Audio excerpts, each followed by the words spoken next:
Joe Rogan has the most popular podcast in the country. He gets more people listening and watching him than a lot of the networks do. And it's a lot of people listen to him, a lot of black folks listen to him, and a lot of white folks. But guess what? His whiteness shows all the time. A video circulated today about some comments that he made regarding the Biden-Harris administration and diversity. Well, when we looked into it, the comments actually were made a year ago. They only played about a 30-second clip on social media, but I had my staff pull about a minute and a half. Listen to this, y'all. It's bizarre how far he's deteriorated. And when I was talking about it during the election, and people were like, I was actually talking about it with Eric Weinstein, and he was like, I can't vote for Biden. And he goes, I can't vote for Trump. And I go, I would vote for Trump before I'd vote for Biden. Just because I think with Biden, like, he's gone. Like, he's gone. You're going to be relying on his cabinet. And I knew his cabinet would be this fucking sideshow of diversity, and which is exactly what it is. I mean, that one person who stole all the women's clothes, that Sam Brinton, we highlighted on the podcast yesterday, like, that's a diversity hire. You just said, oh, look at this. A man who dresses like a woman and has a beard and a mustache, but also wears lipstick. This is perfect for us. I don't give a fuck what this guy's good at or bad at. I don't give a fuck what their credentials are. This makes us look like we're inclusive. This makes us look like we're on the right side. So let's hire this person. And you can't have those kind of people running a Ben and Jerry's. You certainly can't have those kind of people running the fucking most powerful government the world's ever known. It's nuts. It's nonsense. Okay, those kind of people. Now, you noticed how Rogan is that diversity stuff. Now, the person he brings, he only mentions one person, and that is this guy, Sam Brinton, who's not dumb, he's a white guy, and who's a clear engineer. So what happened was he was accused of multiple airport thefts. That is, stealing clothes of women at airports. If you go to my iPad, you'll see. So Rogan is talking about this white guy, Sam Brinton, white guy, gay, who was arrested for stealing the clothes of women at a couple of airports. And so Rogan was discussing this in March of 23, and the guy left the Department of Energy in 2022. So here's Rogan talking about, you wouldn't have these things. Really? Does Joe Rogan remember when a racist Trump speechwriter was forced out of the administration? First of all, Joe Rogan clearly is not smart because he referred to Biden's cabinet. That guy wasn't in Biden's cabinet. Now, Biden's cabinet is far more diverse than Trump's. So what are you saying, Joe Rogan, that a diverse cabinet means they are less qualified? That's kind of interesting. So really, what are you saying? I mean, because here's the deal. I mean, I remember this vividly. Trump speechwriter fired amidst scrutiny of appearance with white nationalists. Yeah, I remember that. Just show the headline, y'all. Come on. I remember that. Trump speechwriter fired. So is that kind of diversity you want, Joe Rogan? Is that what you want? I mean, there were other people who, I remember Ryan Zinke, who was the Interior Secretary, forced out because of his dealings. How many people were fired or forced to resign under Trump? Under Biden, only 2 cabinet secretaries have resigned thus far. Marty Walsh resigned to take another job. He was labor secretary. And Marsha Fudge just resigned as HUD secretary. Her last day is March 22nd. 2, how many people were fired under Trump? How many chief of staffs were let go? How many press secretaries? We can go on and on and on. The sheer incompetence of the Trump administration. But see, for Joe Rogan, he's a white man who wants to attack others. And so, Joe, do you remember this, Joe? See, I love it how Joe wants to attack the diversity of Biden. How many of y'all remember this? Robert, Scott, Tyler, y'all might remember this here. I remember during the Bush administration, one of his top executives, I mean, I'm talking about top. He was a White House policy advisor. Go to my iPad.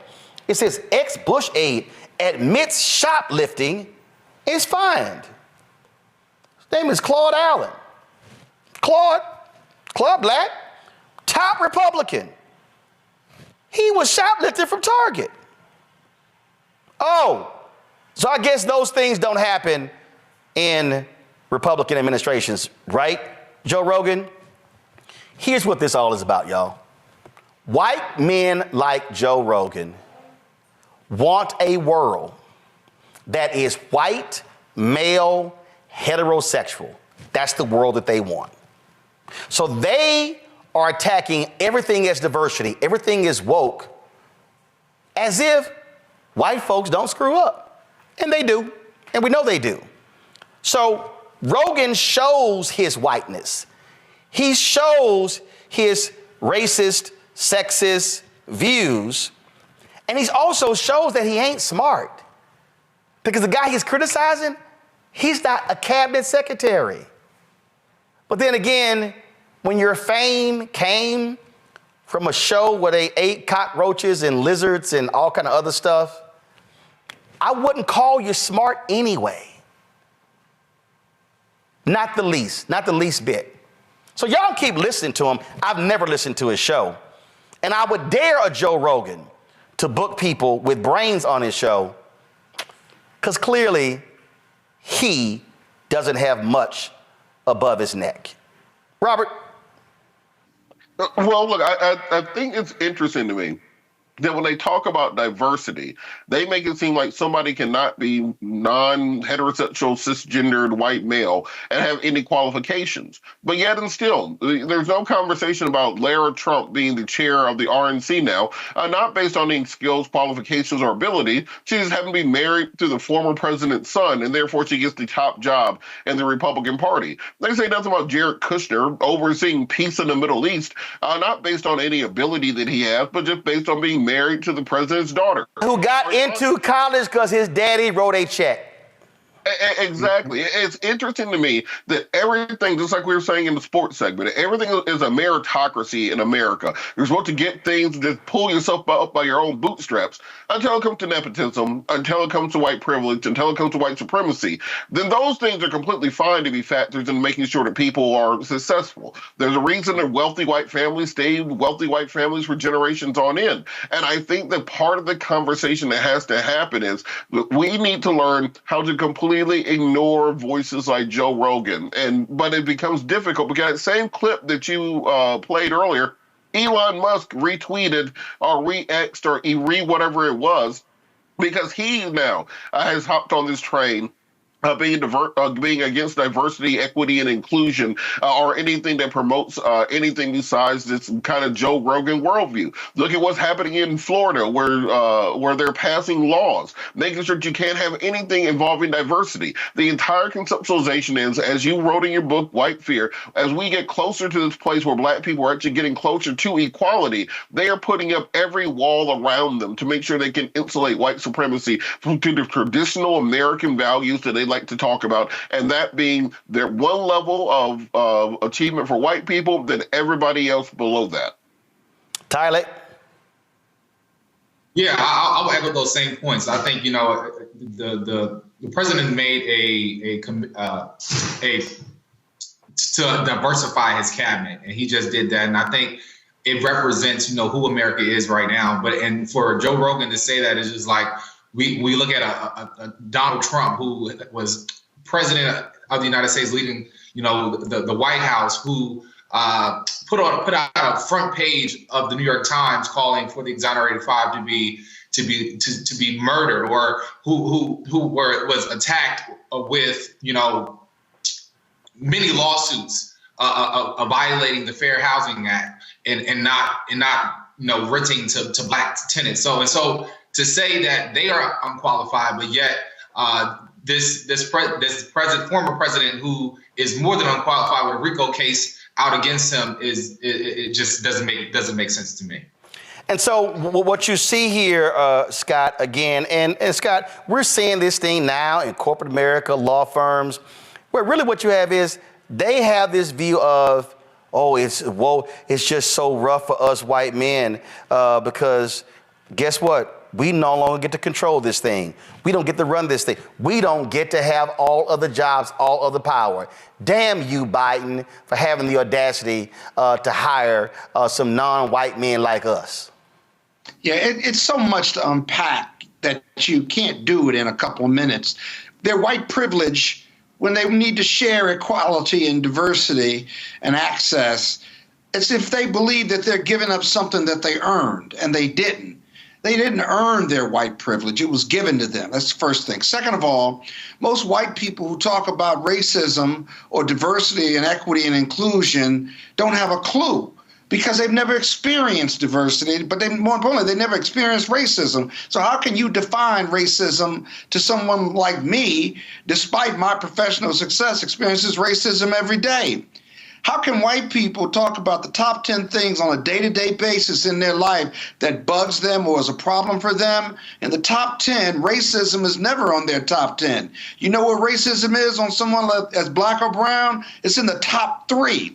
And so I don't listen to white people when they talk about racism and diversity and inclusion because they don't know anything about it. And they devalue it or defile it and simplify it by saying you just pick somebody black so you could have your diversity numbers. Diversity and equity and inclusion has never been about the color of your skin or your sexual orientation. It's been about competence, right? Then you happen to be black or you happen to be gay or you happen to be a woman because of past racism. We need equality and to have an equal team because we've been barred for so long. And that's okay. That's okay because a diversity team, a diverse team is a more high achieving team. A diverse team has not just diversity of color and character, but it's diversity of thought process and life experiences that make, whether it's a company or a law firm or accounting firm, better functioning organization. But white men who believe they have to give up something to share equality with black people, they have to defile it as something base and stupid and ignorant. It's none of those things, so they should stop talking about it. Well, again, so let me just say this here to Joe Rogan, and just like I said to the white racist, white supremacist Richard Spencer, and to all the rest of y'all white folks out here, we ain't going nowhere. Y'all are more than welcome. Y'all are more than welcome to take your ass back to Europe. You can go to Ireland. You could go to France, Germany, Poland. Take whatever damn. Matter of fact, y'all white folk like Joe Rogan, y'all can go hang out with Putin in Russia because we know he a white nationalist too. But let's be real clear. We built this shit, and we ain't going nowhere. And y'all gonna have to get used to the fact that we are the generation that the white plantation owners never wanted to see. Negroes who can read. And it's messing y'all up. It's messing y'all up that we are kicking y'all ass every single day. Now, Joe, you down there in Austin. I got my cowboy boots on. I will be happy, Joe Rogan, to come on back home, walk into your studio, put this on, have a conversation, and literally whoop your ass rhetorically and show you what diversity looks like. Holla at a brother when you're ready to have that conversation.